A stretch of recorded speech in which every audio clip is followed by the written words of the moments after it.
and there was homework.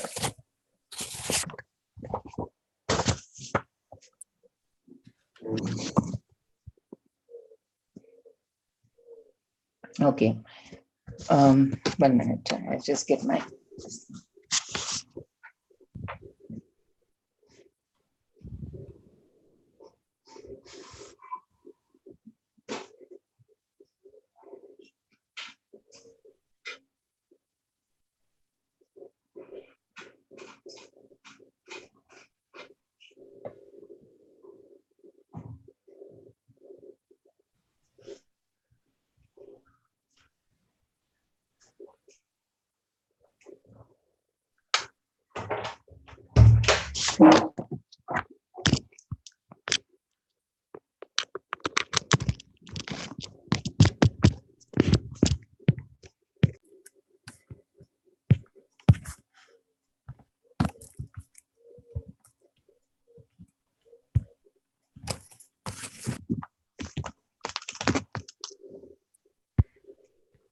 Hare Krishna. Hare Krishna. Om Namo Bhagavate Vasudevaya. Om Namo Bhagavate Vasudevaya. Om Namo Bhagavate Vasudevaya. Okay, we finished from 38. List all the arguments that Mayavadis give in order to prove that God is impersonal. What were the... Мы закончили на стихе 2.38. Было домашнее задание из 2 вопросов. Первый вопрос. Приведите аргументы, которые используют Майявади, чтобы доказать, что Бог не личность. Какими из стихов, приведенных выше, можно опровергнуть их аргументы? И второй вопрос. В чем различие между двумя видами свадхармы? Приведите примеры жизни. I've read the both questions of the homework. Okay. So has anybody written anything? Кто-нибудь сделал домашнее задание из присутствующих?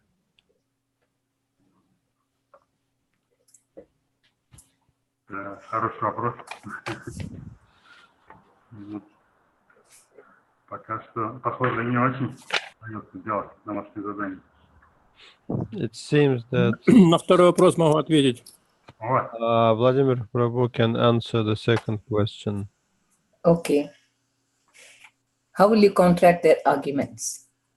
No, the second question, what is the difference between two kinds of svadharma? He wants to answer the second. Okay. Yeah, okay. Давайте, отвечайте. Харе Кришна. Ну, есть два вида обязанностей свадхармы. Вот, когда душа находится в материальном мире, то, в общем-то, вследствие ее обусловленности, вот, она выполняет, можно сказать, материальные обязанности, вот, которые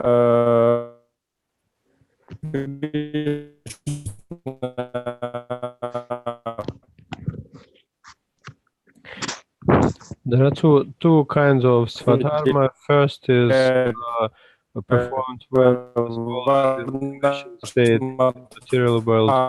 Владимир Прабhu, связь пропадает у вас.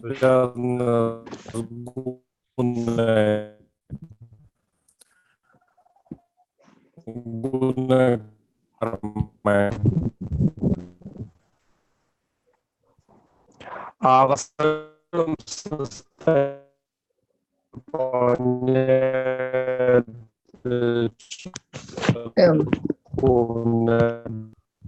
Владимир Прабhu, совсем не слышно ничего. He left. I mean, okay, he'll come back, I think. Yeah.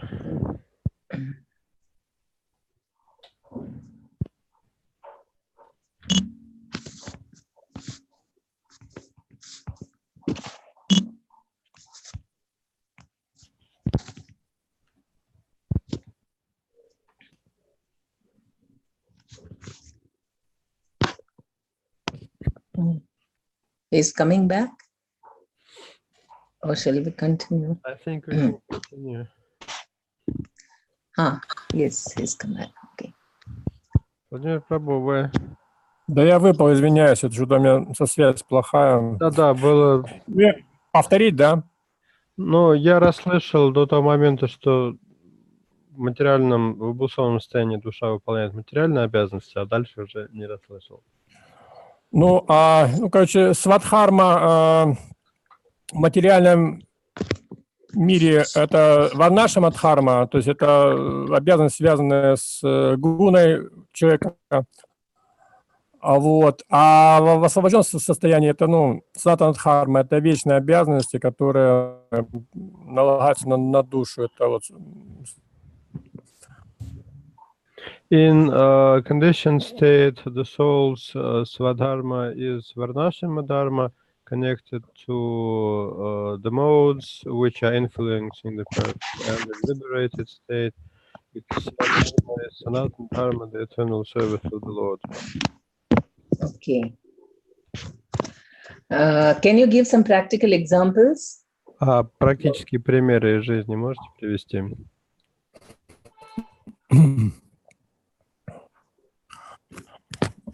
Ну, выполняя значит, прямое преднаслужение, вот, то фактически мы выполняем обязанности санатанадхармы, это вечные обязанности для души.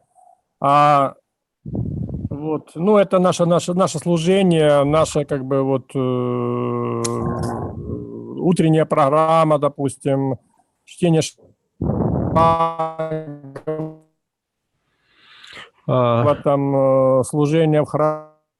When we perform our duties in devotional service, проповедь, это свадхарма, сатадхарма. Сванашамадхарма уже как бы с обусловленностью. Это, значит, наше обеспечение семьи.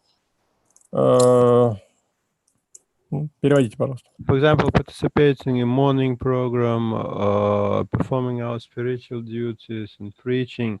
This is Sanatana Dharma, and all our material obligations, for example, earning to maintain our family. This is the second type of our Dharma. Okay.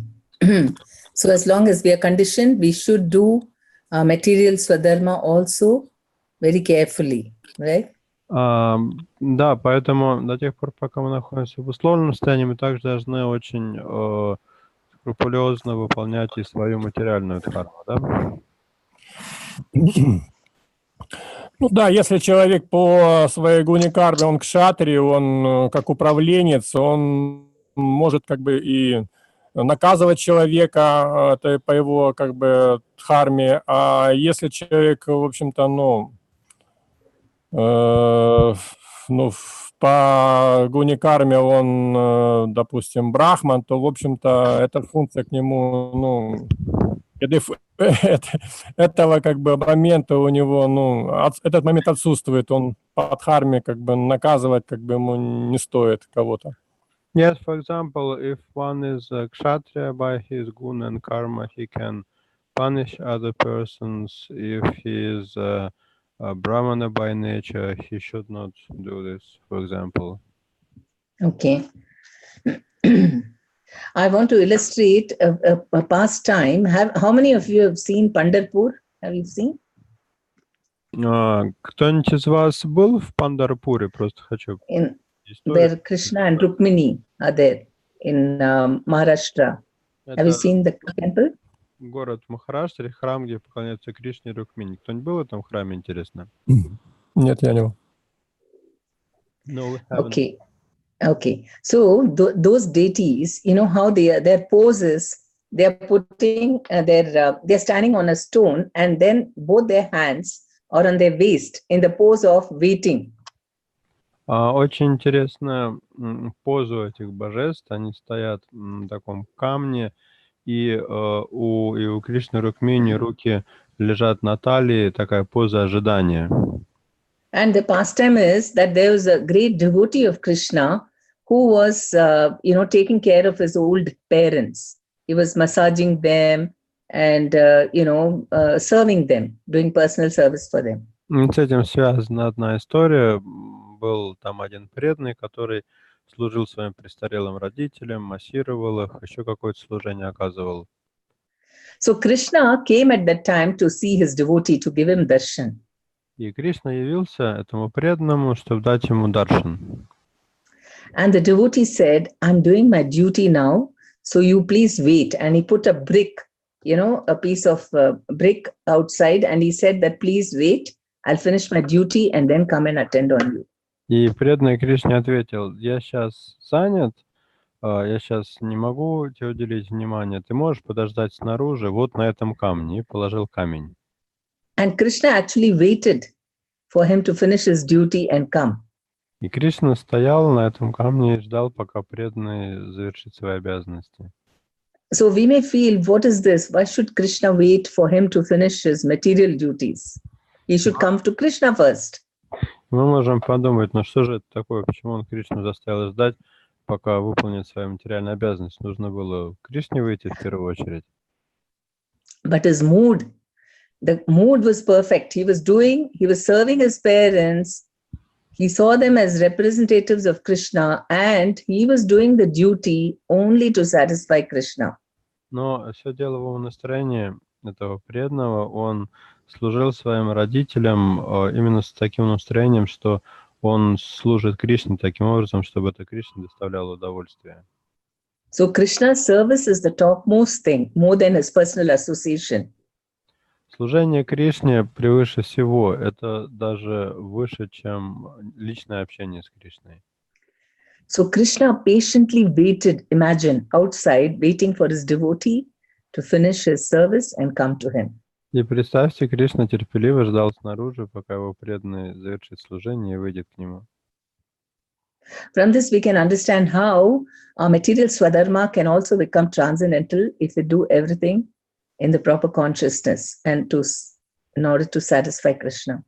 Это лила показывает, как наша материальная свадхарма может тоже стать трансцендентной, если мы выполняем ее в правильном сознании и для удовлетворения Кришны. Okay, so for the first question, in the next class, please go through it and come. What arguments do Mayavadis give and how we can counteract them? А к следующему вебинару, пожалуйста, сделайте домашнее задание по первому вопросу. Он так звучит. Приведите аргументы, которые используют в Майяваде, чтобы доказать, что Бог не личность. Какими из стихов, приведенных выше, можно опровергнуть их аргументы? Okay, now we go to 39 to 49.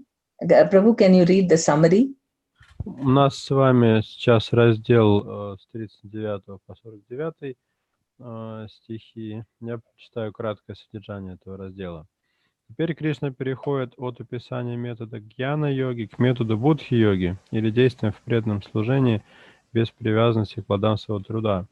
Карма и гьяна сливаются воедино с целью вовлечь трансценденталиста в деятельность в знании. Одним из важнейших вопросов Бхагавад-гиты является вопрос о том, стоит ли отказываться от всякой деятельности и всецело посвящать свой ум выяснению разницы между духом и материей, или лучше выполнять деятельность без привязанности к ее плодам. Этот вопрос будет задавать Арджуна в начале 3, 5, 11 глав. Кришна кратко излагает суть учения йоги или деятельности в преданном служении без привязанности к плодам своего труда. Кришна также описывает, как привязанность к удовлетворению чувств и материальному процветанию, чему посвящен целый раздел Вед, именуемый Карма-кандой, может стать серьезным препятствием на пути преданного служения. Он советует Арджуне отойти от ведических предписаний, выполняя свои обязанности в состоянии преданного служения и без привязанности к плодам собственной деятельности.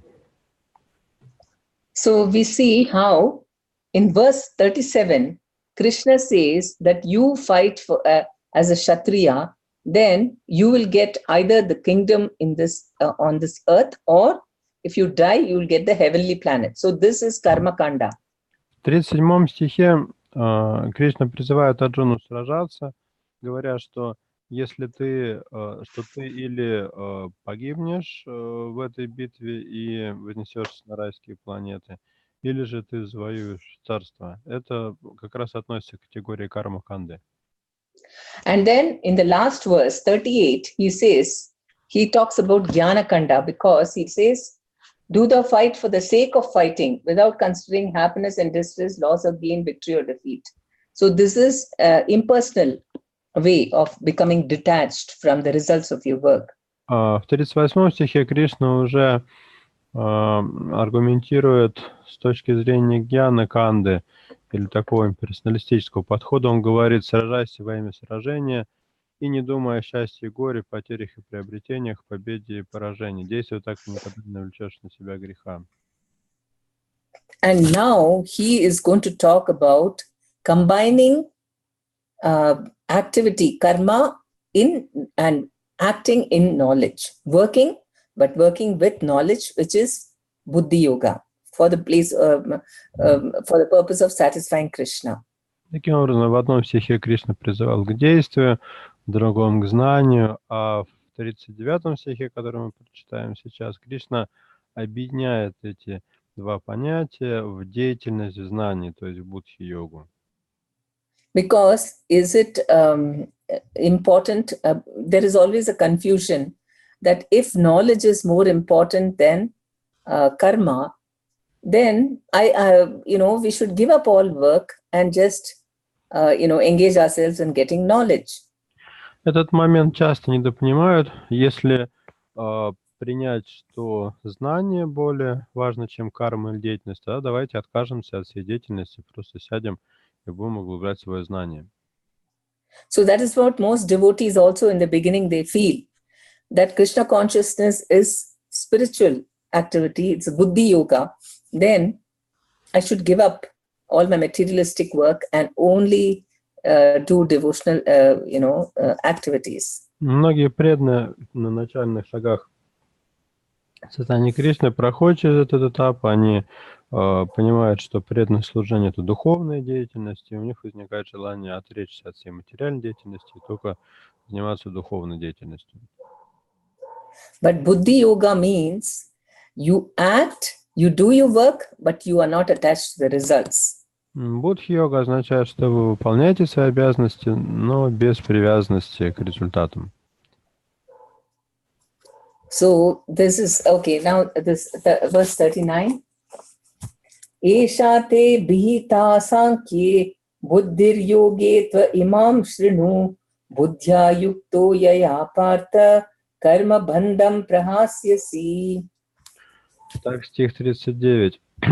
До сих пор я излагал тебе это знание аналитически, а теперь я буду говорить о нем с точки зрения бескорыстной деятельности. О сын Притхи, действуя в соответствии с этим знанием, ты освободишься от рабства последствий своей деятельности. Should I do the purpose to the end? Yes.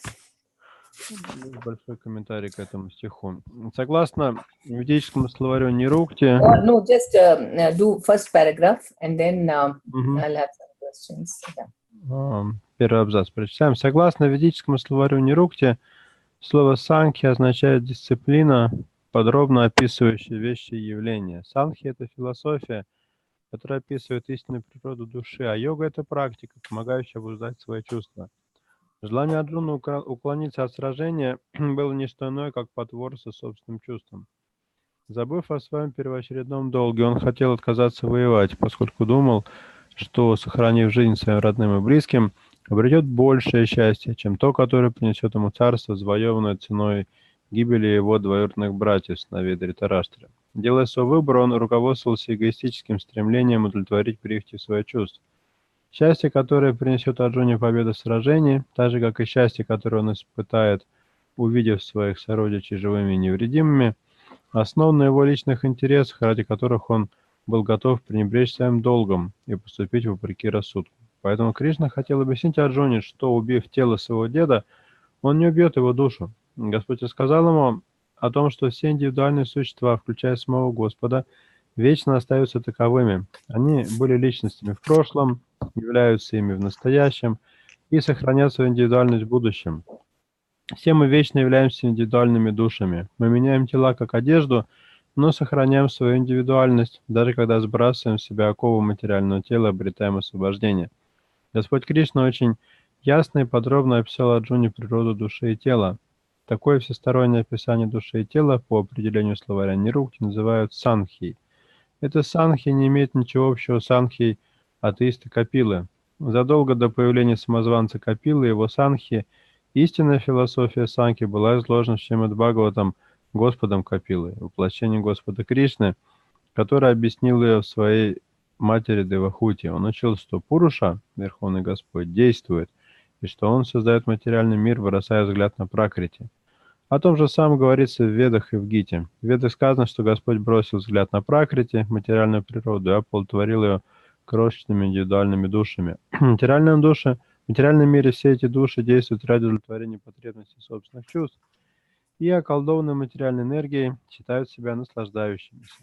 Такая душа не может избавиться от этого образа мысли вплоть до освобождения из материального мира, который она обретает, желая слиться с Богом. Это последняя ловушка Майи, иллюзии, заставляющей живое существо искать чувственных удовольствий. И только после множества жизней, проведенных в погоне за наслаждениями, самые возвышенные души предаются Васудеве, Господу Кришне, совершая таким образом свои поиски высшей истины.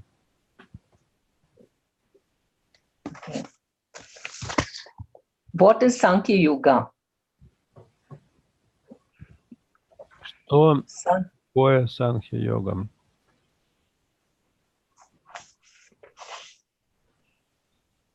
What does it analyze? Что она рассматривает?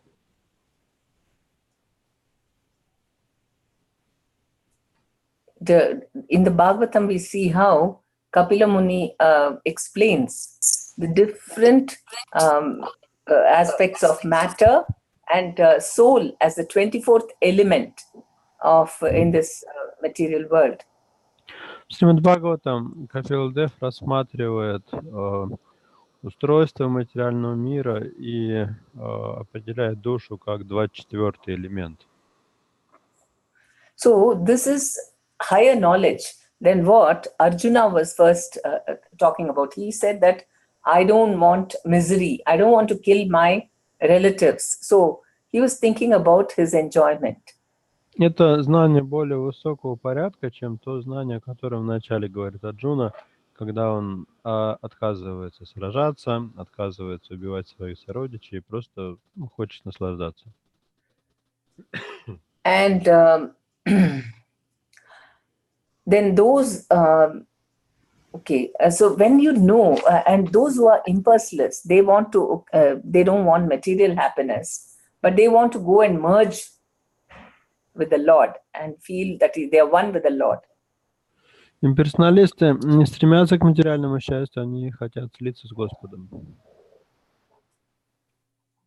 So that is also sense gratification, because you want to feel that you are God. Но это тоже разновидность чувственного наслаждения, потому что имперсоналист хочет ощущать себя Богом. So what is the conclusion of Sankhya Yoga? Так каков же главный результат санхья-йоги? So the Sankhya Yoga also comes to Bhakti Yoga. Санхья-йоги в итоге тоже приходит к бхакти-йоге. And there are, Prabhupada explains that there are two Sankhya Yogas. One is described by the atheist Kapila. That is impersonal. That's not what we are talking about. Шрила Прабхупада отмечает, что есть две санхья-йоги. Одна из них — это изобретение некоего имперсоналиста Капила, но не она здесь имеется в виду. So the Lord Kapila Deva in the Srimad Bhagavatam explains Sankhya Yoga to his mother Devahuti. В Шримад Бхагаватам Господь Капила Дева рассказывает о философии санхи своей матери Девахути. So over there he describes all the aspects of material energy. И там он рассматривает разные аспекты материальной энергии. And finally he comes to the conclusion that we are not matter, we are the spirit soul. И приходит к выводу, что мы не материя, мы духовная по природе душа. And he also describes about how all the souls have been put into this material world simply by glancing of material nature by the Lord. И он также объясняет, что души попадают в материальный мир просто, когда Господь бросает взгляд на материю. And how everybody is working for enjoying their senses in this material world. И он также упоминает, что все в этом мире действуют исключительно ради удовлетворения своих чувств. So Sankhya Yoga, conclusion of Sankhya Yoga is also Bhakti Yoga. Таким образом, главный результат или главный вывод из санхьи-йоги – это бхакти-йога. Only the method is different, that you first analyze everything, you use knowledge to discover about the material world, and finally you come to the conclusion that we are spirit, soul, and how the Lord is, how we are connected with the Lord. Конечная цель такая же, как у бхакти-йоги, просто методы разные. В методе санхьи-йоги производится анализ всего мироздания, аналитически мы приходим к пониманию того, что мы духовные по природе души и должны заниматься преданным служением. So who has propounded this philosophy of Sankhya? Кто является основоположником философии санхьи? Кто дал человечеству эту философию?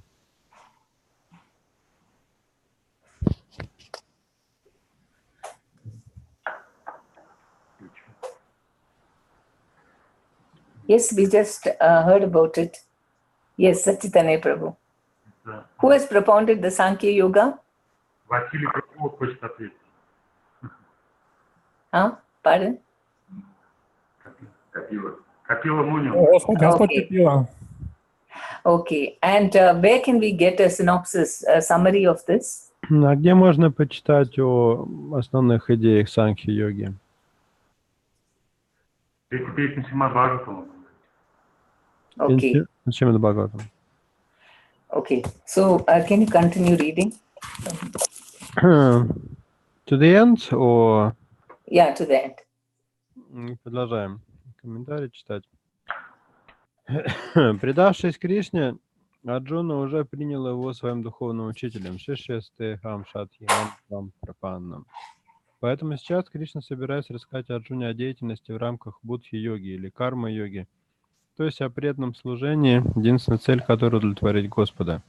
Суть будхи-йоги очень ясно описана в 10 стихе 10 главы Бхагавад-гиты. Будхи-йога – это непосредственный союз с Господом, который в образе параматмы пребывает в сердце каждого живого существа. Однако вступить в общение с Господом можно только преданно служаемо.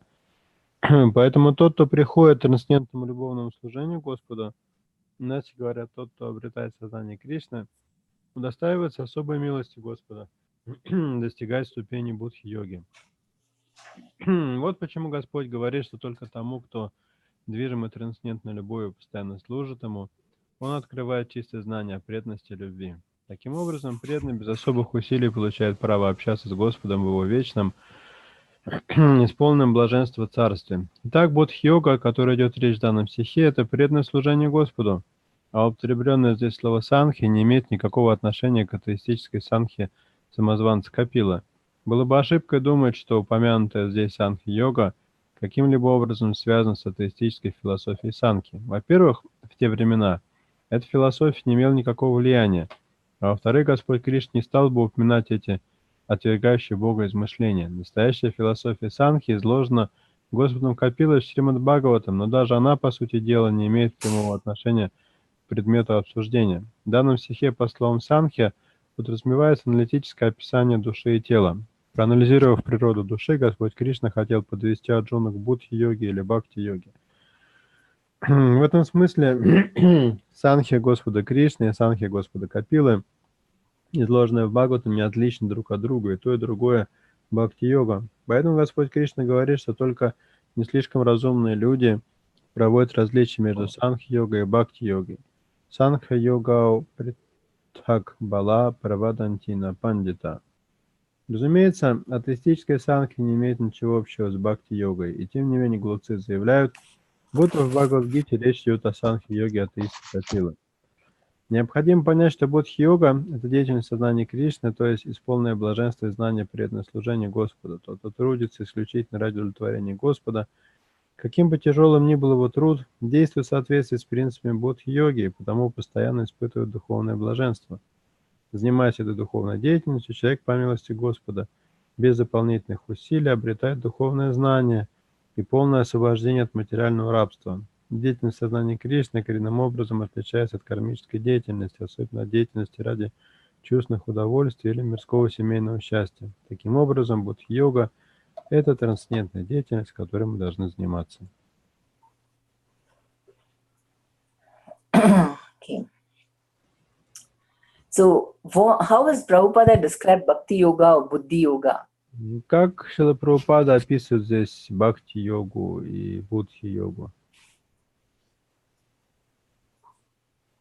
Buddhi means intelligence. So, how do we get intelligence?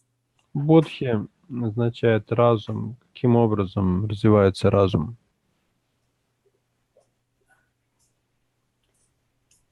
In the 10th chapter, Krishna says, Dadami Buddhi Yogam Tam. I give intelligence by which he can come to me. В 10 главе Кришна говорит: «Дадами будхи йогам там я наделяю человека разумом, позволяя ему прийти ко мне». So how does the Lord give intelligence to the devotee? Как происходит это наделение разума со стороны Господа по отношению к преданным?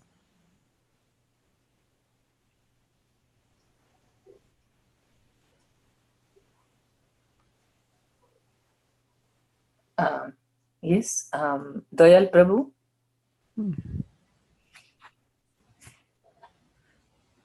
How does this happen? Как это происходит?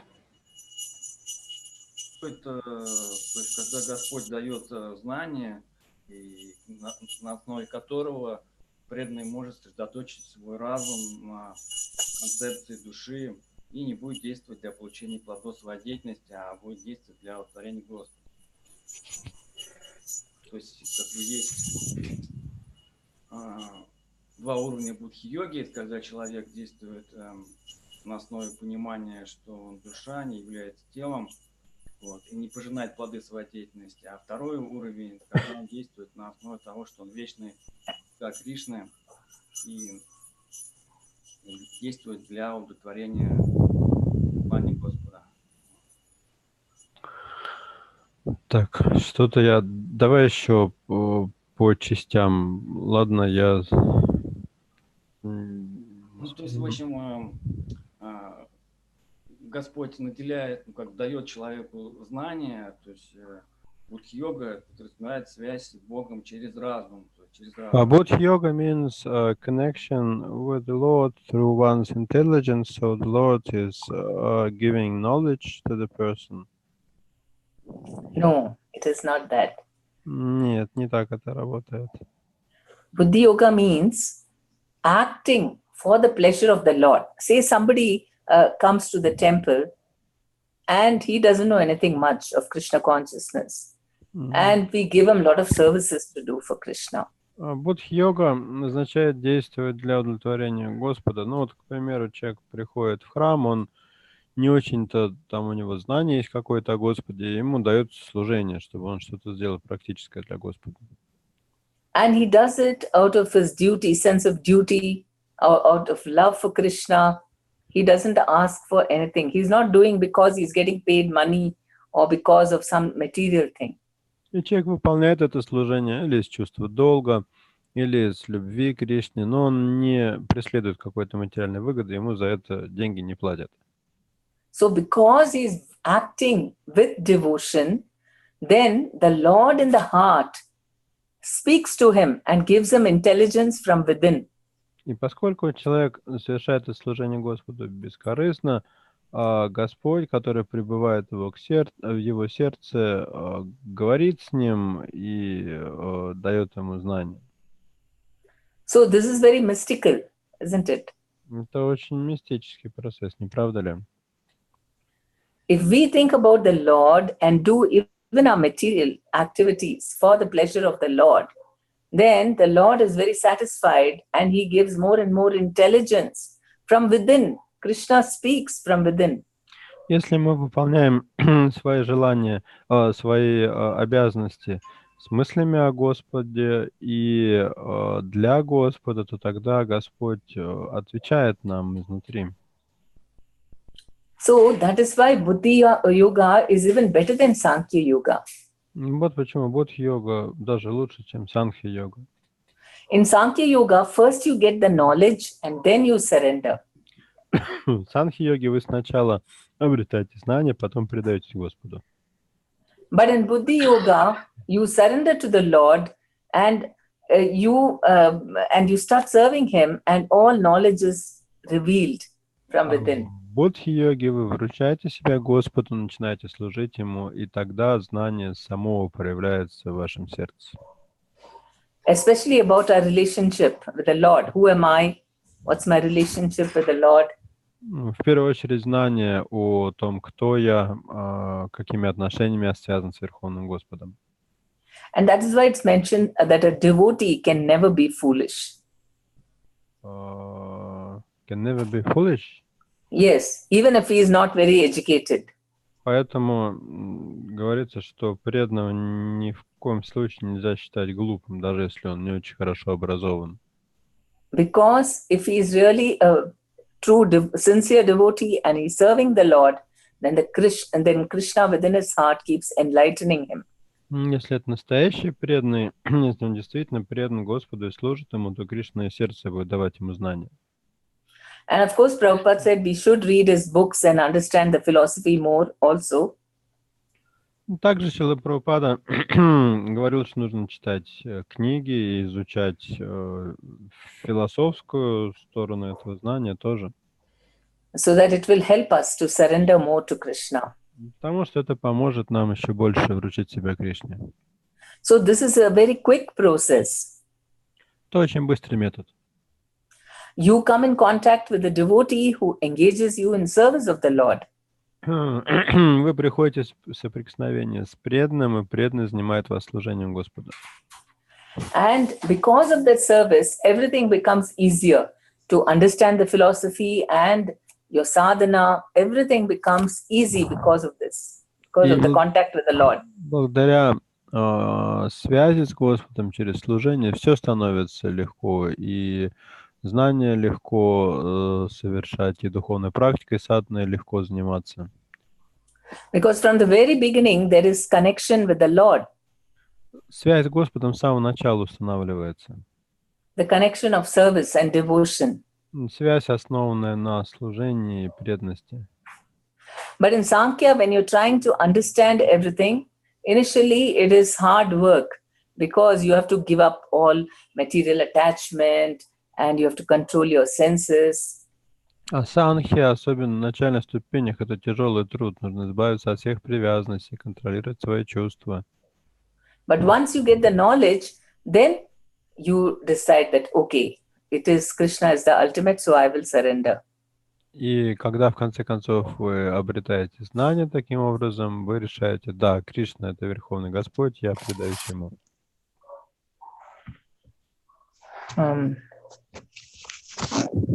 So initially, why is Krishna speaking here about analytical description of body and soul, which is referred to as Sankhya Yoga here by him? So why does Krishna analyze about body and soul to Arjuna?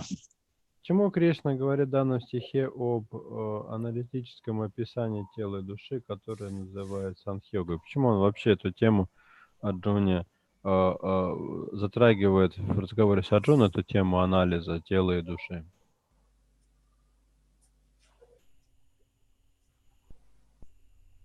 Yes, who's there? Tari, what's Tanya. your name? Who's after Dayal Prabhu? Таня. Tanya, okay.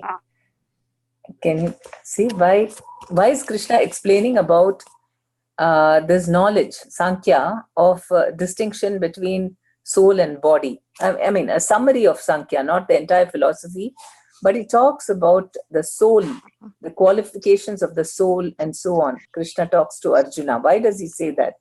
Вы можете, да, ответить на вопрос, почему Кришна в разговоре с Арджуной касается здесь санхи или аналитического описания тела и души? Потому что Арджуна отказывается как бы выполнить свои обязанности как шатри, да, то есть он выходит на поле боя, и он из-за своих вот материальных каких-то привязанностей не хочет, то есть не хочет он стрелять в своих родственников.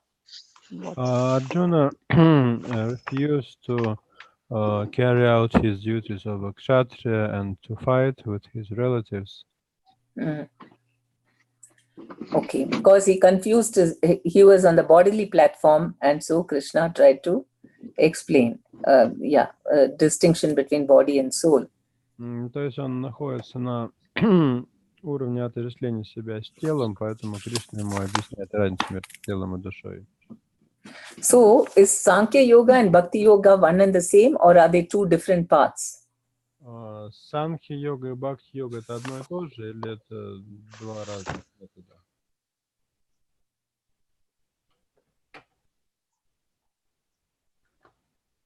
Are they going towards the same destination, or is it like Mayavad, different?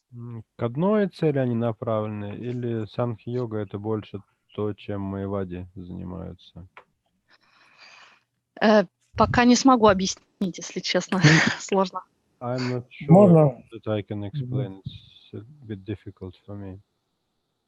Okay, Можно so, yes, Prabhu, Vladimir Prabhu, you want to say something? Yeah. Ну, будхи-йога или бхакти-йога — это, в принципе, как вывод санки-йоги.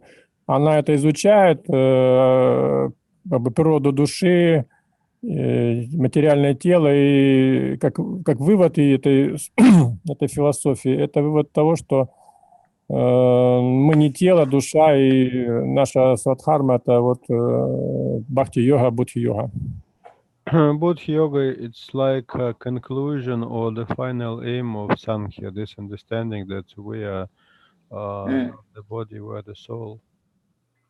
Soul, and we have to render service to Krishna. Да, что мы не тело, а душа, и как душа наш долг, как души служить Кришне. So it's not like Mayavadi, which, deviates from devotional service, but the real Sankhya Yoga brings us to the point of devotional service.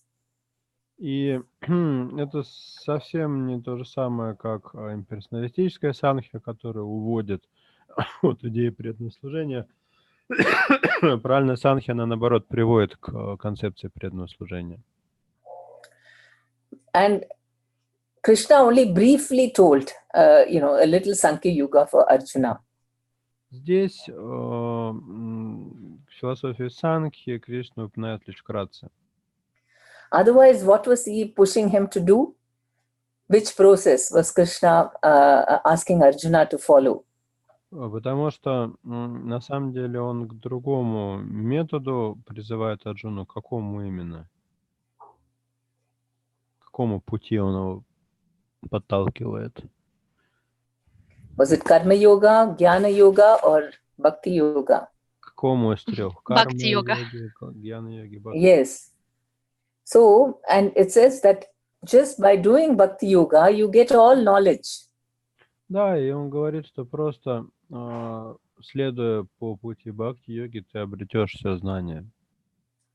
So just by doing work properly in the proper frame of mind for the pleasure of Krishna, we contact Krishna and we advance in devotional life, understanding. Просто выполняя свои обязанности в правильном умонастроении для Кришны, мы можем установить связь с Кришной и обрести правильное понимание вещей. And what is the proof that we are contacting him when we are working? Каков признак или каково доказательство того, что мы действительно установили связь с Кришной, когда мы выполняем свои обязанности ради Него? Can you share your realization? Может быть, кто-то хочет поделиться. When can you say that I'm working for Krishna's happiness? Когда вы можете с уверенностью сказать, что я делаю это для Кришны, для его удовольствия?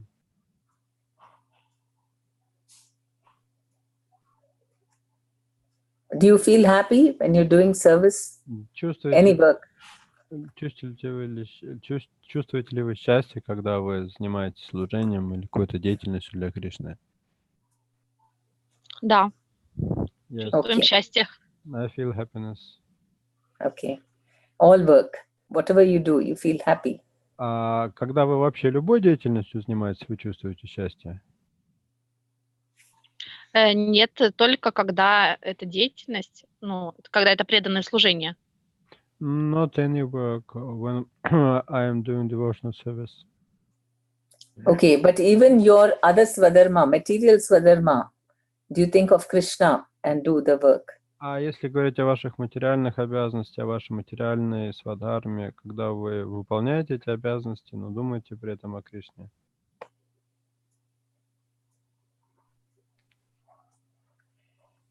Ну, в этом случае тоже, ну, мы должны быть счастливы, если мы это делаем для We Кришны. should be happy also in this case if we are doing this for Krishna.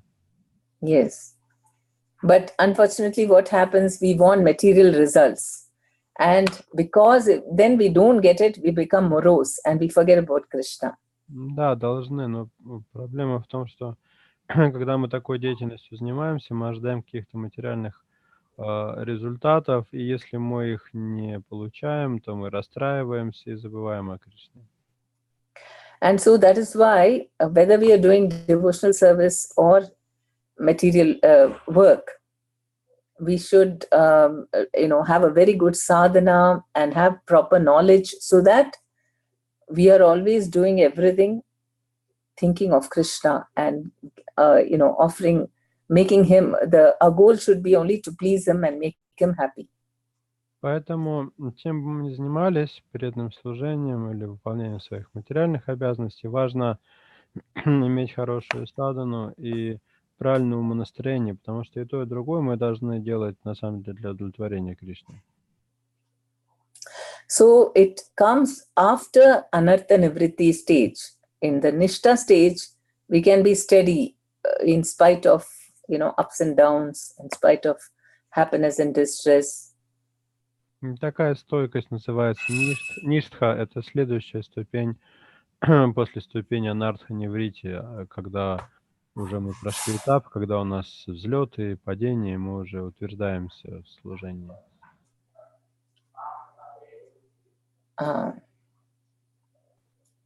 Okay.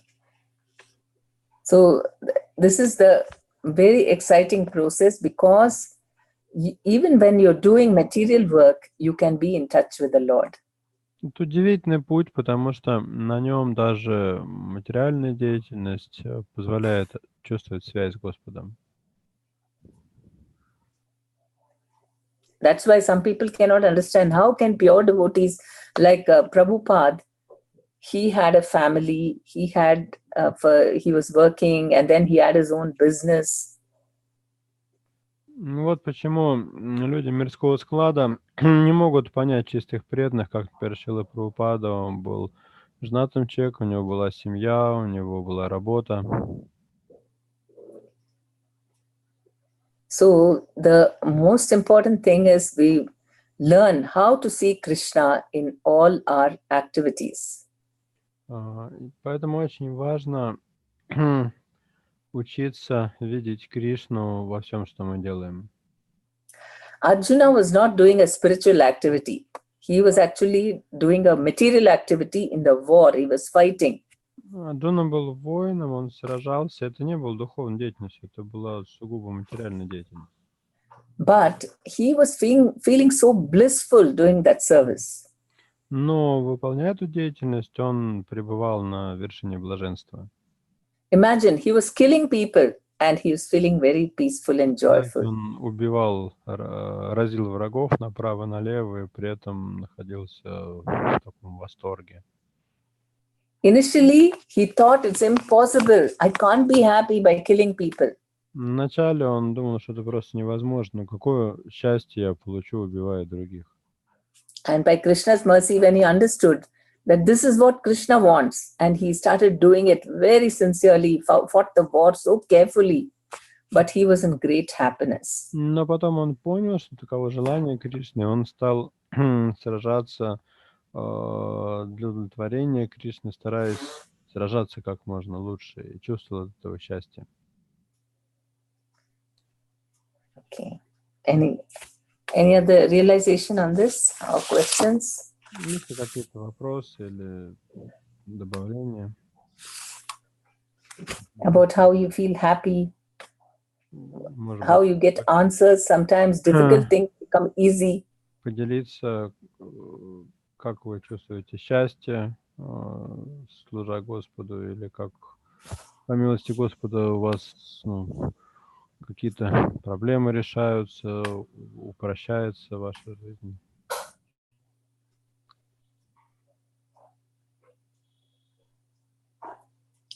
Okay, then we go to text 40. This is very important verse. Ну хорошо, тогда перейдем к стиху 40, это очень важно. Neha vikramanasosti pratyavayo na vidyate swalpamapyasya dharmasya trayate mahato bhayat. Тот, кто встал на этот путь, ничего не теряет, и ни одно его усилие не пропадает даром. Даже незначительное продвижение по этому пути огородит человека от величайшей опасности. Комментарий. Деятельность сознания Кришны, то есть деятельность ради Кришны, а не ради удовлетворения запросов собственных чувств, это высшая духовная деятельность. Даже тот, кто только начал заниматься ею, не встречает на своем пути препятствий. И любое, даже самое незначительное его усилие не пропадает даром. В материальной жизни любое начатое дело нужно обязательно довести до конца, иначе все наши усилия окажутся напрасными. Однако любая работа, начатая в сознании Кришны, принесет положительный результат, даже если останется незаконченной. Поэтому тот, кто занимается деятельностью в сознании Кришны, ничего не теряет, даже если ему не удается завершить начатое дело. Даже если, начав то или иное дело в сознании Кришны, мы выполним его всего лишь на 1%, этот результат навсегда останется с нами, и в следующий раз мы начнем с того, на чем остановились, тогда как материальная деятельность дает результат только в том случае, если она доведена до конца. Аджамила, который лишь отчасти занимался деятельностью в сознании Кришны, в конце жизни, по милости Господа, получил 100% результат. В связи с этим в Бхагаватам есть стих 1.5.17. Яква свадхармам чаранам буджам харьер баджана пукватха патеттату яди ятра ква вабадрама буда мушиким кувартапту бадатам свадхармата. Даже если человек, оставивший свои мирские обязанности ради деятельности сознания Кришны, впоследствии сойдет с этого пути, не успев довести начатое до конца, то что он теряет? С другой стороны, что выигрывает тот, кто занимается мирскими делами, даже если он должным образом выполняет все предписанные ему обязанности? Или, как говорят христиане, какая польза человеку, если он приобретет весь мир, а душе своей повредит? Со смертью тела приходит конец и материальной деятельности, и ее плодам. Однако действия, совершенные в сознании Кришны, снова приведут человека к сознанию Кришны после того, как он оставит свое нынешнее тело. По крайней мере, в следующей жизни он снова получит человеческое тело и родится либо в семье благородного брахмана, либо в богатой и знатной семье. Это позволит ему продолжить свой духовный путь. Такова уникальная особенность деятельности сознания Кришны. So, what is the benefit of performing Krishna conscious activities, however little it may be? Какое благо мы получаем от деятельности сознания Кришны, даже если эта деятельность совсем незначительна?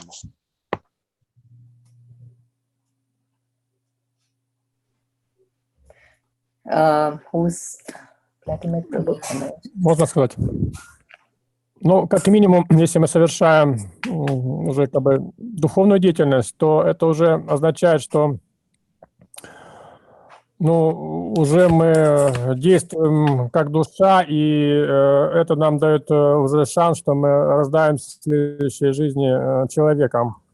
То есть мы не деградируем. If we perform spiritual activities, it means that we are acting as a soul, and in our next life, at least we'll get a human body, not degrade into lower species. So it is permanently there, right? You don't lose it.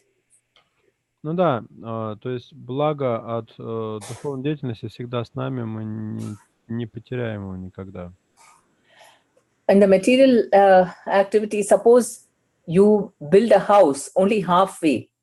And what's the use of the house? Isn't it? It's finished. Once you go to your next life, you're not going to get half the house back Ну, in your в next life. реальной жизни вы строили дом, не достроили его и умерли. Ну и смысл какой в недостроенном доме? В следующей жизни вы не начнете с середины строительства, вам придется заново все начинать.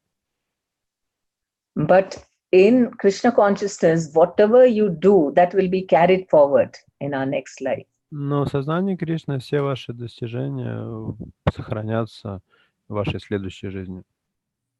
As you rightly said, because it's the soul, everything connected with what the soul does is permanent. Вы правильно сказали, что мы действуем в качестве души, и все, что связано с душой, это вечный результат. And what's the question? There is a Prabhu, can you just read the note there? Здесь есть примечание к этому стиху. Кришна никогда не позволит своему преданному покинуть его, даже если преданный сам того пожелает. Прекрасный пример тому Джамила, который с преданностью служил Господу, однако впоследствии пал из-за пагубного общения с проституткой. Но Кришна, тем не менее, даровал Джамиле освобождение, поскольку тот, обращаясь к собственному сыну, беспрестанно повторял святое имя Господа. Бхакти-рас, или сладостный вкус, которым наслаждается преданный, служа Господу, существует вечно и не иссякает даже в последующих жизнях.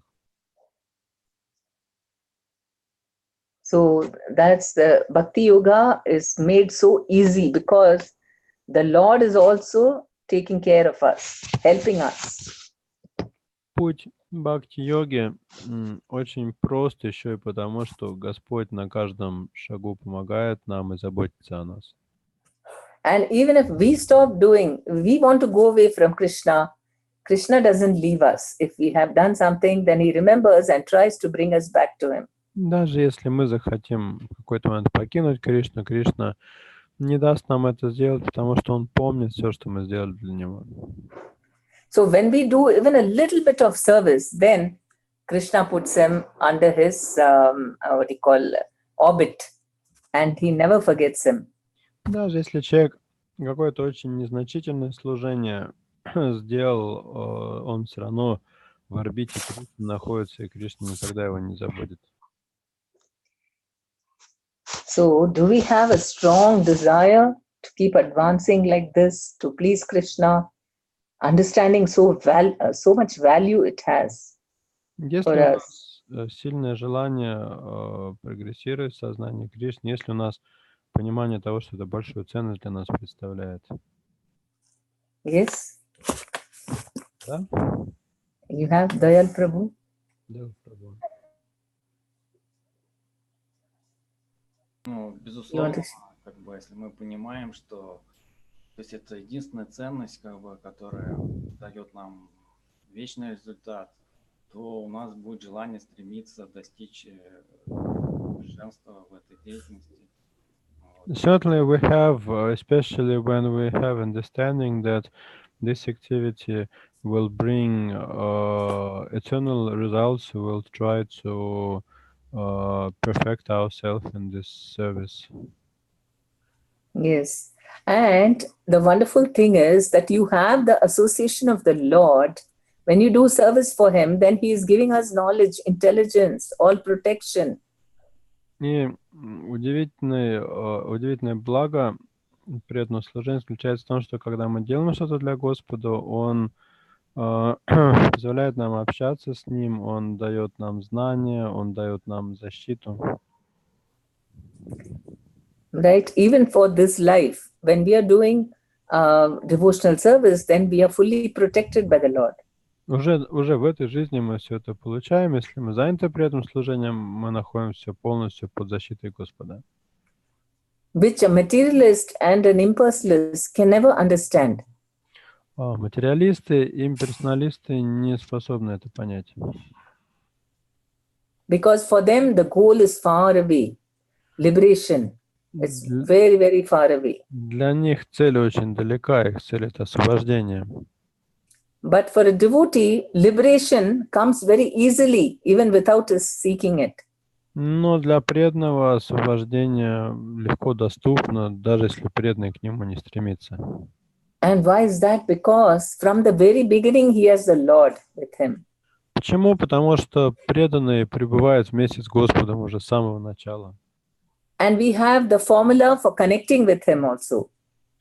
И у нас есть формула, которая позволяет нам установить связь с Господом. We know what will please Krishna most. Мы знаем, что Кришне нравится больше всего. Right? So we know chanting and doing devotional service is very, very attractive to Krishna. Мы знаем, что Кришне нравится, когда мы повторяем святое имя, когда мы заняты преданным служением. And Krishna is only seeing our sincerity, how much we really want to please him. И Кришна на самом деле обращает внимание только на нашу искренность и на наше желание доставить ему удовольствие. And if we pray, then he allows us to serve better and better. Когда мы молимся ему, он помогает нам служить ему лучше и лучше.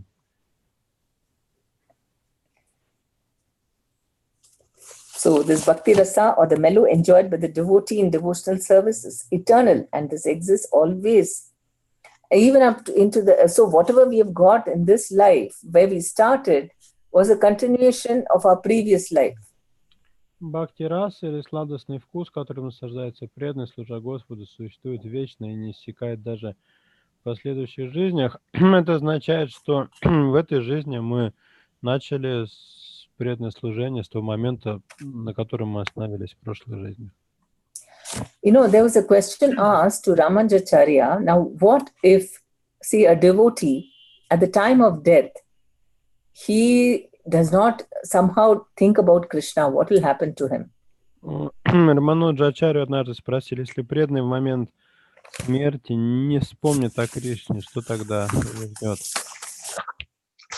He was serving Krishna, but at the time of death, somehow he didn't think of Krishna.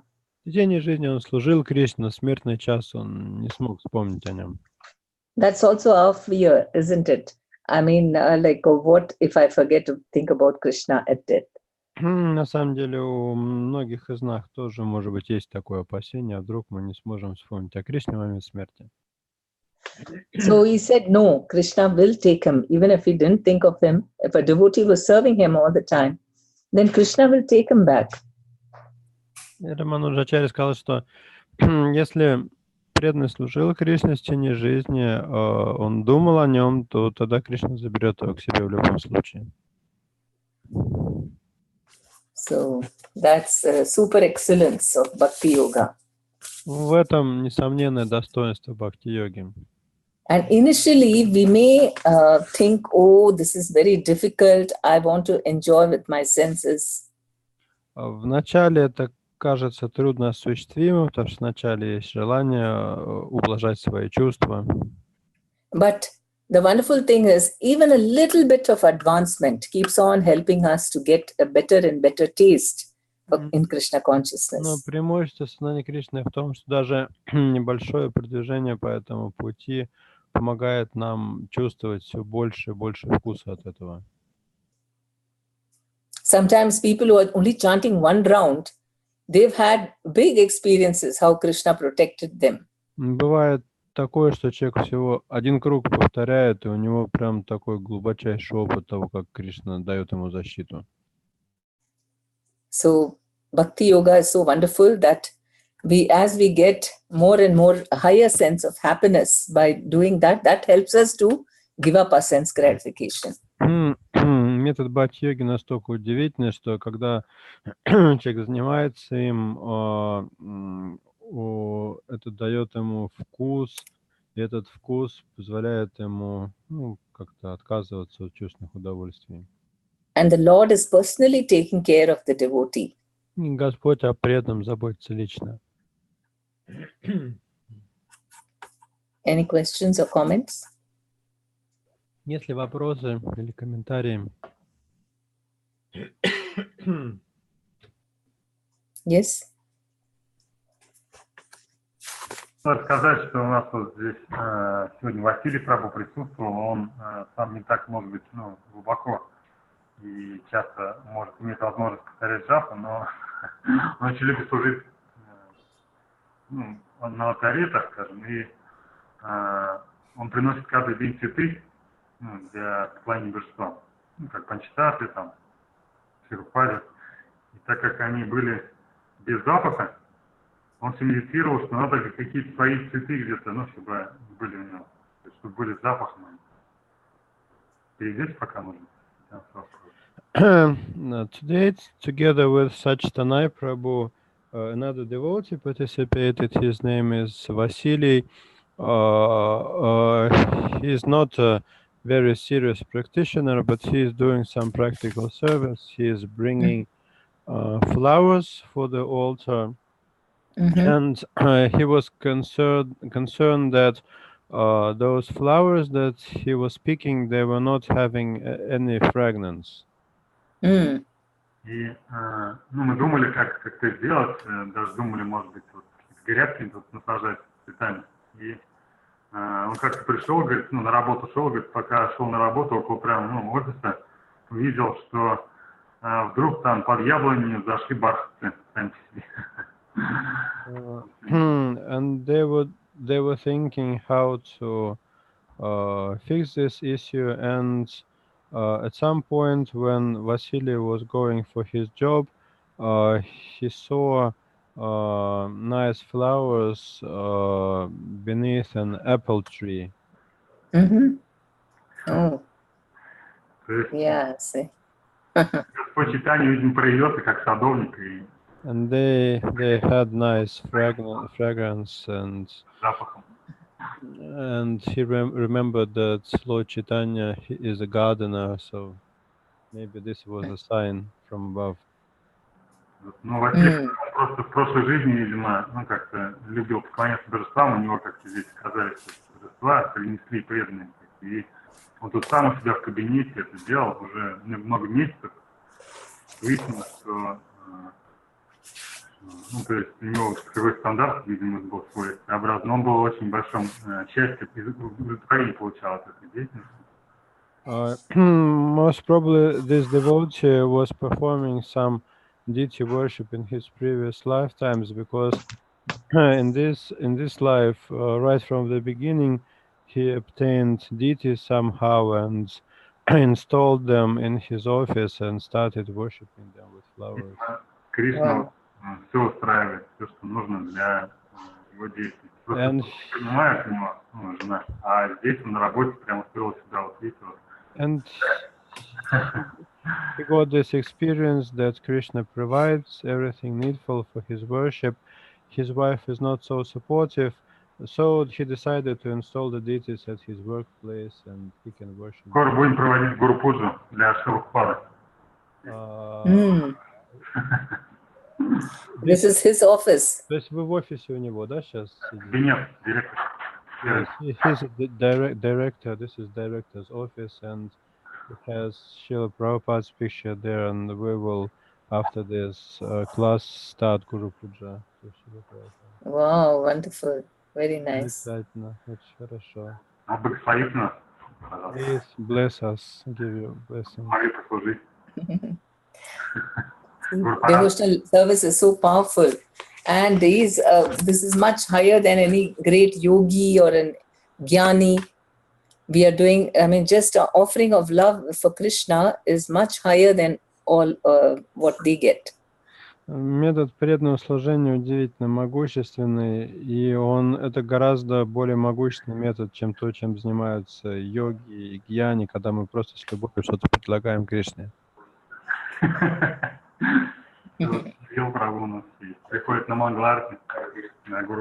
Okay, let's stop now. Okay, thank you very much. Srila Gurudev ki jai, Srila Prabhupada ki jai, Srimad Bhagavad Gita Granth Raj ki jai.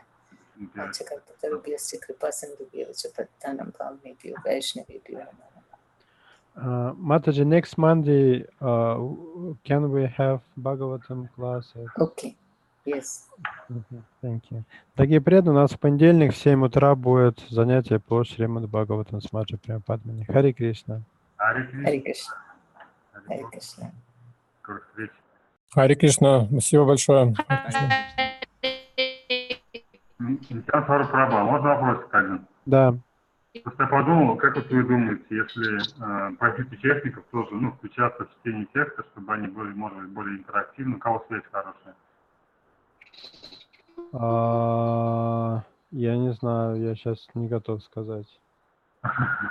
У кого у нас связь хорошая? Вот у вас на самом деле в последнее время связь очень плохая. Я вот вообще с трудом разбираю, что вы говорите. Или вы далеко сидите от микрофона там, или как? Спасибо. Thank you very much. Я не знаю, у кого. Владимир Прабу, связь вообще держится там на последнем издыхании. Ну, на самом деле, как бы к вам тоже тут вопрос был от преданных, что не слышно переводчика. Да? Я уже на самом деле, вот я гарнитуру держу прямо в сантиметре от рта. Вот я сейчас говорю недостаточно громко, нет? Вот сейчас вот, раз, два, три, четыре. Сейчас нормально, да, мне просто бывает момент иногда. А если бывает, вы мне говорите, может, я чуть дальше отношу, поэтому я не знаю.